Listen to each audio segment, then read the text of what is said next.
Bonjour les belles personnes. On parle de bienveillance et de bien-être pendant le confinement, le déconfinement et au-delà. Et aujourd'hui, je voudrais parler du mythe du positivisme à tout prix. Parce que on vit dans une société qui met sur un piédestal la réussite, qui nous impose d'être parfait, de réussir, d'être en forme, d'être beau, d'être parfait dans toutes nos activités, dans tous nos rôles. On doit réussir sa carrière, on doit être un bon parent, un bon mari ou une bonne épouse. Tout ce qu'on fait doit être parfait. Et le jour où on commence à travailler sur soi, à avoir une démarche un peu plus spirituelle, on apprend que la force de nos sentiments, de nos pensées, a le pouvoir de créer notre réalité. Et c'est une bonne nouvelle. Ça devrait être une bonne nouvelle.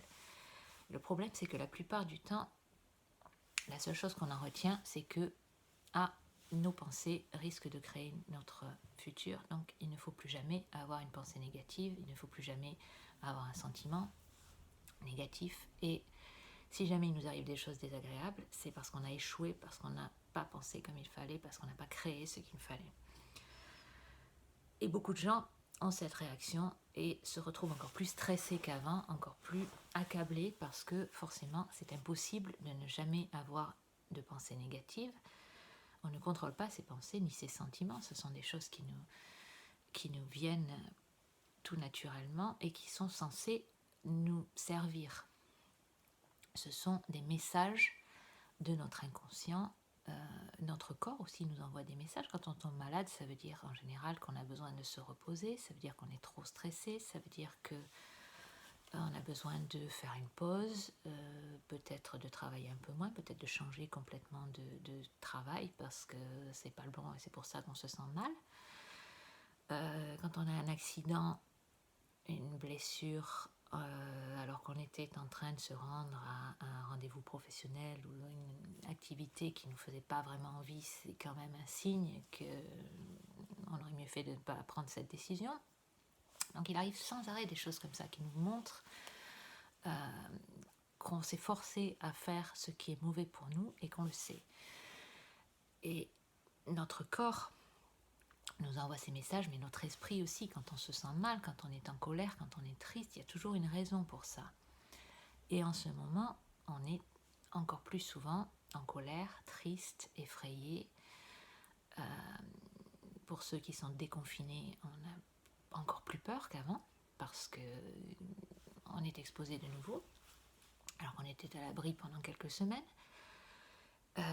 Pour ceux qui sont encore en télétravail ou en chômage technique et obligés de cohabiter avec des gens, il se peut qu'on se tape mutuellement sur les nerfs et il faut qu'on se dise que toutes ces émotions qu'on ressent et aussi la façon dont les gens nous traitent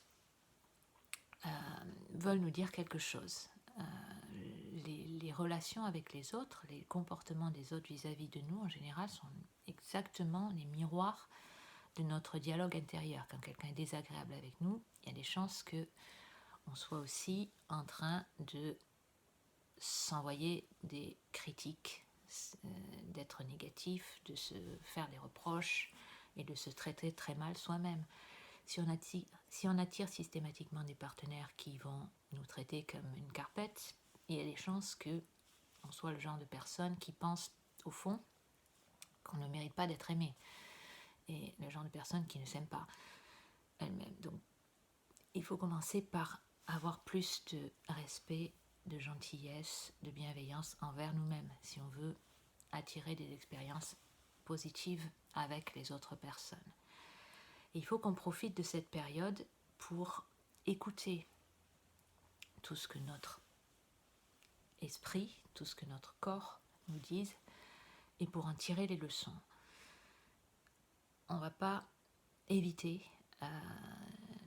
purement et simplement, on a beaucoup de mal, surtout en ce moment, à trouver des dérivatifs, donc on est plus ou moins forcé de s'écouter et c'est une chance, c'est peut-être une occasion unique de rectifier le tir, de faire des choix différents, de s'engager envers soi-même à avoir plus de patience envers nous, à se traiter mieux, à avoir plus de bienveillance envers notre corps, envers notre esprit, et peut-être changer totalement de vie quand on va sortir de cette situation.